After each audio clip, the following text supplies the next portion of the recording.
Hello everyone. Once again welcome to Net Biology.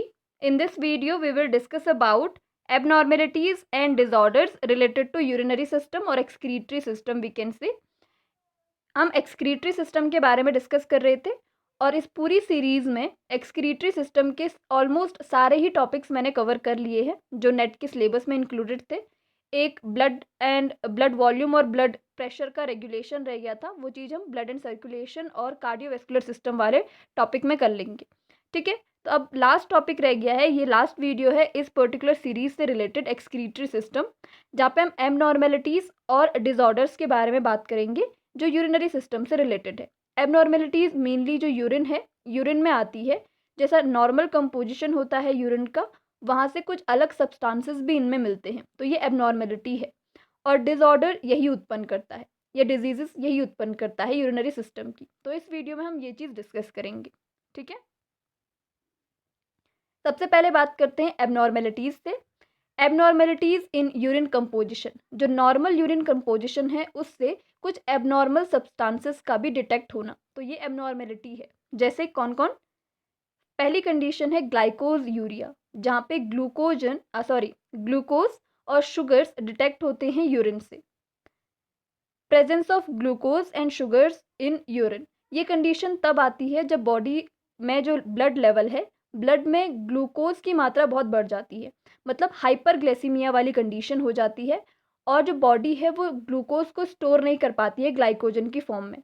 ठीक है, जैसे डायबिटीज़ मेलाइटस वाली जो कंडीशन है, वहाँ पे ग्लूकोज का लेवल बहुत हाई हो जाता है ब्लड में, अपने थ्रेशोल्ड लेवल को भी ये पार कर लेती है। थ्रेशोल्ड लेवल इसका होता है अप्रॉक्सीमेटली 180 मिलीग्राम पर 100 ml ऑफ ब्लड। इससे ज़्यादा लेवल पे ये पहुंच जाती है, और ग्लूकोज की मात्रा अगर इतनी बढ़ गई है तो फिल्ट्रेशन के टाइम पे भी ग्लूकोज ज़्यादा फिल्टर होगा और उसका उतना पर्याप्त रीअब्जॉर्प्शन नहीं हो पाएगा। 100% हम बोलते हैं ना कि 100% प्रॉक्सिमल कॉन्वोल्यूटेड ट्यूब्यूल में ये रीअब्जॉर्ब हो जाता है, लेकिन इस कंडीशन में ज़्यादा मात्रा होने की वजह से ये रीअब्जॉर्ब नहीं हो पाता है और फिर डिटेक्ट हो जाता है यूरिन में भी। अगर हम यूरिन कंपोजिशन देखें तो वहाँ पे ग्लूकोज की मात्रा भी आती है, तो ये कंडीशन ग्लाइकोज यूरिया कहलाती है और मेनली डायबिटीज़ मेलाइटस की वजह से होती है। ठीक है, नेक्स्ट है कीटोनूरिया। कीटोन यूरिया का मतलब है जो यूरिन है, यूरिन कंपोजिशन में कीटोन बॉडीज़ का भी मिलना। ये कंडीशन मेनली तब आती है जब लॉन्ग स्टारवेशन हो, बहुत टाइम से कुछ ना खाया हो, अकाल पड़ गया हो, ऐसी कंडीशन, या जो डायबिटीज़ मेलाइटस है उसी कंडीशन की वजह से ये भी आती है, क्योंकि जो कीटोन बॉडी है वो सारे रिलेटेड होते हैं शुगर से ही। तो वही चीज़ होती है यहाँ पे, कीटोन जो है ये डिटेक्ट होता है यूरिन में। तीसरी कंडीशन है एल्ब्यूमिन यूरिया। एल्ब्यूमिन का यूरिया में मिलना, यूरिन में मिलना। यूरिन में एल्ब्यूमिन क्या है? पहले तो एल्ब्यूमिन एक प्रोटीन है, प्लाज्मा प्रोटीन, और ये कंडीशन कहलाती है एल्ब्यूमिन यूरिया, क्योंकि एल्ब्यूमिन भी यूरिन में डिटेक्ट हो जाता है। ये किस कंडीशन की वजह से होता है? एक डिसऑर्डर आता है ग्लोमेरुलोनेफ्राइटिस, या इसे सिंपली नेफ्राइटिस भी कहते हैं। इस कंडीशन में जो स्लिट पोर्स होते हैं या अदर पोर्स भी हैं जो ग्लोमेरुलस के पोर हैं, जैसे फेनेस्ट्रे, फिल्ट्रेशन मेम्ब्रेन के जितने पोर्स हैं, वो पोर्स उनका साइज जो होता है वो बड़ा हो जाता है। वही तो बचाते थे एल्ब्यूमिन को या ग्लोबुलिन को, जो भी प्रोटीन्स है प्लाज्मा की, उनको फिल्टर होने से बचाते थे। लेकिन इस कंडीशन में क्या हो जाता है? इनका साइज बड़ा हो जाता है, तो ये फिल्टर हो जाते हैं। मेनली एल्ब्यूमिन क्या हो जाती है? फिल्टर हो जाती है, फिर इनका रीअब्जॉर्प्शन का कोई मैकेनिज्म नहीं है और फिर ये यूरिन में मिलते हैं। तो किस कंडीशन की वजह से? नेफ्राइटिस कंडीशन की वजह से स्लिट पोर्स बढ़ जाते हैं साइज में, और फिर एल्ब्यूमिन भी फिल्टर हो जाता है। देन फोर्थ कंडीशन है हिमेट यूरिया। हिमेट यूरिया के टाइम पे आपको नाम से पता चल रहा होगा, हिमेट यूरिया ऐसी कंडीशन है जहाँ पे रेड ब्लड सेल्स यूरिन में डिटेक्ट की जाती है। Presence of red blood cells in urine, red blood cells जब यूरिन में मिले तो वो कंडीशन हिमेट यूरिया है। ठीक है, देन फिफ्थ कंडीशन है जॉन्डिस, पीलिया जिसे कहते हैं। इस कंडीशन में जो बाइल सॉल्ट्स होते हैं, बिलीरुबिन एंड बिलीविरिडिन, ये दोनों बाइल सॉल्ट्स यूरिया में डिटेक्ट होते हैं, यूरिन में डिटेक्ट होते हैं। ठीक है, तो ये बाइल सॉल्ट्स जो होते हैं, बाइल सॉल्ट्स क्या हैं? जो गॉल ब्लैडर है वहाँ से सिक्रीट होने वाले सब्सटेंसेस हैं, और ये इनका यूरिन में मिलना ये एक बीमारी का संकेत है, और वो बीमारी क्या है? जॉन्डिस, जिसे पीलिया कहा जाता है। देन पाईयूरिया, जब पस सेल्स बॉडी में यूरिन में डिटेक्ट की जाती है, प्रेजेंस ऑफ पस सेल्स इन यूरिन, ये कंडीशन पाईयूरिया कहलाती है। और लास्ट कंडीशन है एल्केप्टोन्यूरिया, ये कंडीशन जेनेटिक डिसऑर्डर भी कहलाती है। ये जेनेटिक होता है, मतलब पेरेंटल जनरेशन से ऑफस्प्रिंग में जाता है, ऐसी डिजीज़ है ये एल्केप्टोन्यूरिया। इसमें एल्केप्टॉन यूरिन में मिलता है, ये एक जेनेटिक डिसऑर्डर है और इसकी वजह से यूरिन का जो कलर होता है वो ब्लैक कलर का हो जाता है एल्केप्टॉन की वजह से। ठीक है, जब इसका ऑक्सीडाइजेशन होता है, जब ये ऑक्सीडाइज होता है उसकी कंडीशन में क्या होगा, ये ब्लैक कलर में फॉर्म हो जाएगा। तो ब्लैक कलर की यूरिन फॉर्म होती है, ब्लैक कलर की यूरिन एक्सक्रीट होती है, तो उसका मतलब है एल्केप्टोन्यूरिया वाली प्रॉब्लम है। ठीक है, अब बात करते हैं किडनी डिसऑर्डर्स की। इससे पहले हमने एबनॉर्मेलिटीज़ की बात की थी यूरिन कंपोजिशन में, अब किडनी डिसऑर्डर्स के बारे में बात करते हैं।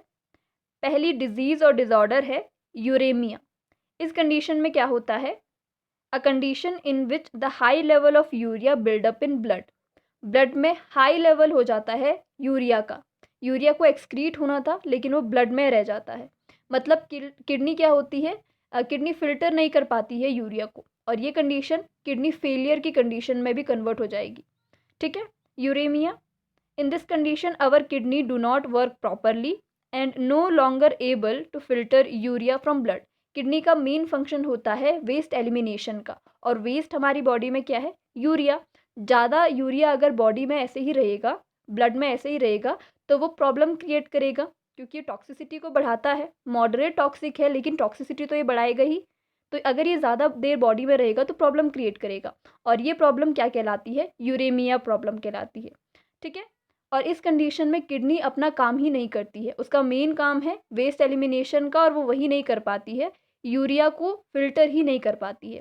तो ये कंडीशन, ये क्या है, एक साइन है किडनी फेलियर का, कि किडनी अब फेल होने वाली है। तो ट्रीटमेंट इसका दो टाइप का होता है, पहला तो हीमोडायलिसिस के थ्रू जो यूरिया बिल्डअप हो चुका है उसे एक्सक्रीट कर दिया जाए, और दूसरा किडनी ट्रांसप्लांटेशन का, जिससे दूसरी वाली किडनी बदलवा के फिर से वापस से जो पर्सन है उसका एक्सक्रीशन का जो प्रोसेस है वो कंटिन्यू किया जाए। ठीक है, तो दो टाइप के इसके ट्रीटमेंट मिलते हैं किडनी फेल अगर होने वाली है तो। सेकेंड कंडीशन है डायबिटीज़ मेलिटस, सॉरी यहाँ पे डायबिटीज़ इंसिपिडस है, डायबिटीज़ मेलिटस हमने ग्लाइकोज यूरिया में देख लिया था, यहाँ पे डायबिटीज़ इंसिपिडस। ठीक है, diabetes insipidus causes by less production of ADH और वैसोप्रेसिन हार्मोन। ये कंडीशन डायबिटीज़ मेलिटस की नहीं है, इंसिपिडस की है। ठीक है, यहाँ पे मेलिटस नहीं है, ये रॉन्ग है, यहाँ पे ये इंसिपिडस है यहाँ पे। ठीक है,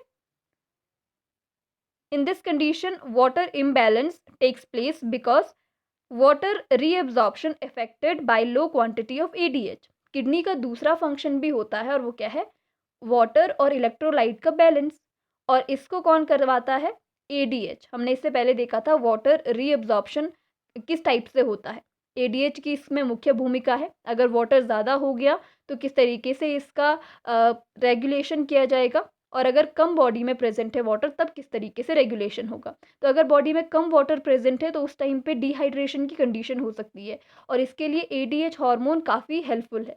तो अगर ऐसी कंडीशन है और डायबिटीज़ इंसिपिडस वाली कंडीशन है जिसमें एडीएच हार्मोन बिल्कुल भी सिक्रीट नहीं हो रहा है, तो उस इंसान के लिए प्रॉब्लम हो सकती है कि अगर वाटर भी यहाँ पे अवेलेबल नहीं है और उसको प्रॉब्लम है डायबिटीज़ इंसिपिडस की, तो उस कंडीशन में जो यूरिन एक्सक्रीशन होगा वो ज़्यादा होगा, और उसका वाटर का जो टेकन है, जितना हम वाटर ले रहे हैं वो क्या हो जाएगा, रुक जाएगा, वो डिक्रीज़ हो जाएगा। तो प्रॉब्लम जो पर्सन है उसकी डेथ भी हो सकती है।